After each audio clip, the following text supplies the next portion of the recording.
ٹھیک ہے، تو اس صورت پر میں تو اس سے جو ہے وہ قیام بھی ساقط ہو جائے گا، رکوع بھی ضرورت نہیں ہے اس کو، قیام بھی اس سے ساقط ہو گیا۔ اب وہ کرسی پہ بیٹھ کے نماز پڑھ سکتا ہے۔ ٹھیک ہے، اچھا، اب کرسی پہ بیٹھ کے نماز پڑھے گا تو رکوع کے لیے تھوڑا سا جھکے گا، صحیح، اشارہ کرے گا آگے، اور جو سجدہ ہے وہ رکوع کے مقابلے میں کچھ زیادہ جھک کے کرے گا، ٹھیک ہے، ان دونوں میں فرق کرے گا اس طریقے سے۔ اچھا، اب یہ کرسی پہ بیٹھ کے نماز پڑھتے ہیں، بعض اوقات مسجد کے اندر جب جماعت ہو رہی ہوتی ہے، صف کے اندر بیٹھے ہوئے ہوتے ہیں،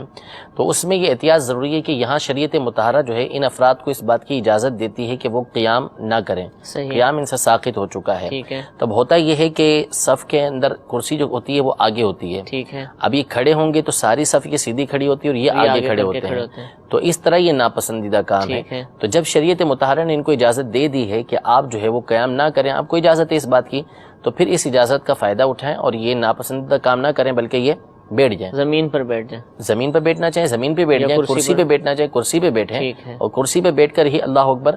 کہہ لیں۔ اگر ویسے کھڑے ہو کے کرتے ہیں تو پھر ٹھیک ہے، وہ کھڑے ہو کے پھر قیام کریں، رکوع بھی کریں اور بیٹھ جائیں، یہ ان کو اس بات کی اجازت ہے۔ اور ویسے ہی بیٹھ کے پوری نماز پڑھ لیتے ہیں، جبکہ سجدہ نہیں کر سکتے، ویسے ہی پوری بیٹھ کے نماز پڑھ لی تو بھی ان کی ہو جائے گی، اور کرسی پہ بیٹھ کے پڑھی تو بھی ان کی نماز ہو جائے گی۔ لیکن کرسی کے حوالے سے ہم نے یہ عرض کی کہ کیونکہ کرسی جو ہوتی ہے وہ صف میں آگے ہوتی ہے،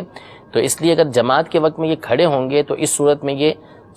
دوسرے سے آگے نکل جائیں گے اور سجدہ انہوں نے کرنا نہیں ہے۔ تو اس لیے جب اجازت اس بات کی موجود ہے کہ آپ کو قیام نہ کرنے کی اجازت ہے تو پھر آپ بیٹھ جائیں اور پوری نماز آپ بیٹھ کر ہی ادا فرمائیں۔